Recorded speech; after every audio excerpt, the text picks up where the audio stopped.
But mas marunong ka pa sa COA.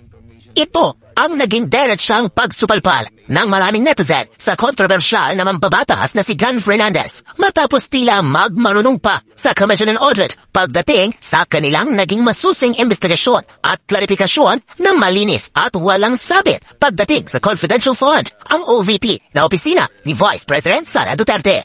Sa nangyaring congressional hearing ng DMRA Quad Committee, hindi napigilan ni Dan Fernandez ang kanyang kalooban na tila naiinis na raw ito sa ilang mga sagot ng taga-COA dahil sa kanilang mga naging testimonya na kahit bali-balita rin daw ang mga papel na hawak ng mga kongresista, hindi magsisinungaling ang mga data na inilabas ng Commission on Audit na kahit hindi ang confidential fund ang pag-usapan, malinis at walang sabit ang OVP ni Sara Duterte. Sa katunayan, sinampal ng katotohanan ni Atty. Gloria A. Camora si Dan Fernandez nang sabihin ito na nakalagay sa joint circular ng audit findings ng OVP na ang 11 days na paggastos nila ng 125 million pesos confidential fund ay inilaan ni Duterte para sa pagbili ng mga impormasyon patungkol sa pagpapanatili ng peace and order sa iba't ibang lugar sa bansa. Ito ay may kinalaman sa pagpapalawig ng programa ni VP Sara patungkol sa pagtugis niya sa mga CBP-NP-NDF na siyang isa sa mga problema ng mga magulang kung bakit nare-recruit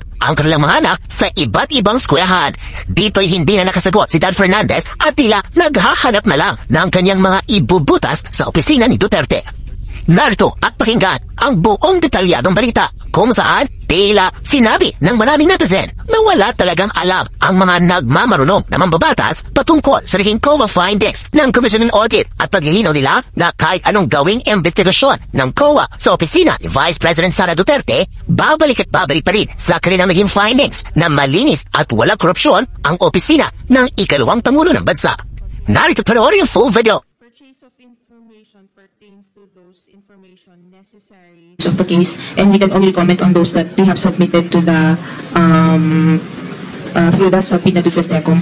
And since the notice of disallowance is not yet final, we cannot yet discuss on the merits of the notice of disallowance. Okay, I respect that. So medyo nawari lang ako dito sa purchase of information that amounted to 14 million for 11 days, and you have approved it. Yes, Mr. Chair.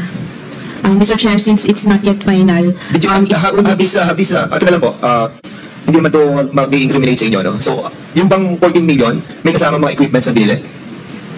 Ibang item po, Mr. Chair, ang equipments. So, yung purchase of information is all about information or data that you have gathered, that you have approved sa COA? Yes, Mr. Chair. Congressman Fernandez, if I just make yes, clarification. Deputy Speaker. Yeah. May I just be informed as to what type of information was purchased? Before you answer, Attorney Camora, let me first recognize the Honorable Joseph Stephen Tabuano Pabanglinggo and the Honorable Vice Chairman, Senior Vice Chairman Benvenido Abante. Please continue.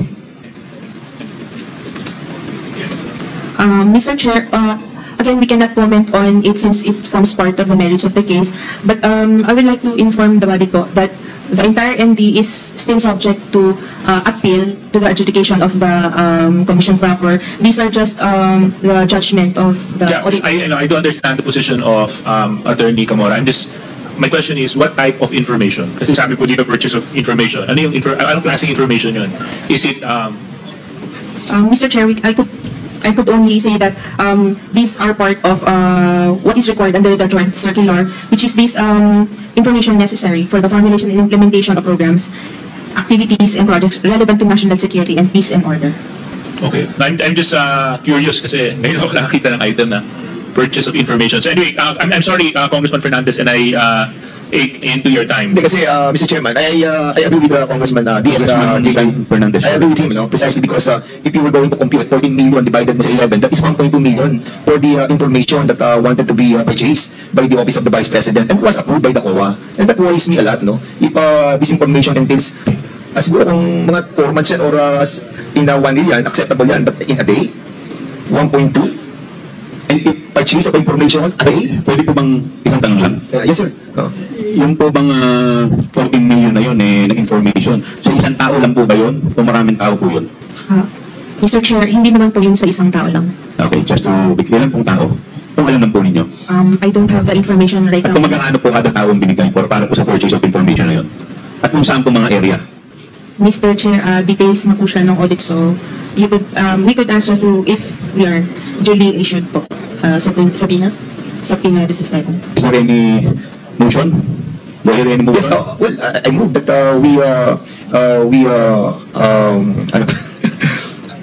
I move that we subpoenaed the detailed information. all those documents pertaining to the purchase of information, the detailed information about it. Is there any second to the motion?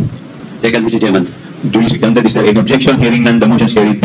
Secondly, Mr. Chairman, this is the payment of reward. Sa payment of reward, you utilized 10 million. The Office of the Vice President utilized 10 million. And this was spent for 11 days. So almost $1 million a day for the reward, payment of reward, cash. Cash. Same thing, COA. How this 10 million was utilized daily by the Office of the Vice President? Can you kindly educate me on how this happened? $1 million a day for payment of cash reward. Was there any news about the cash reward that was given by the Office of the Vice President to any individuals, for that matter, pertaining to this payment of reward in cash by the Office of the Vice President? Mr. Chair, again, it is part of Again, it will be a part of the documents of the detail. Although, Mr. Chair, we have indicated in the ND the reason why the rewards were disallowed. They were not able to satisfy us with the Okay, I'm sorry. documentary I'm sorry, requirements. COA. You mean this 10 million is part of the disallowed by COA? Yes, Mr. I'm sorry about it. So, sige. Okay, so disallowed to.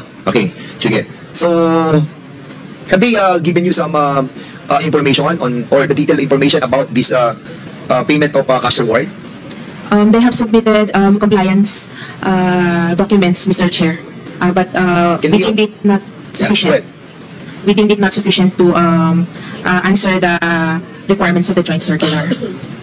Can we also, in that case, Mr. Chairman, may I move to subpoena also those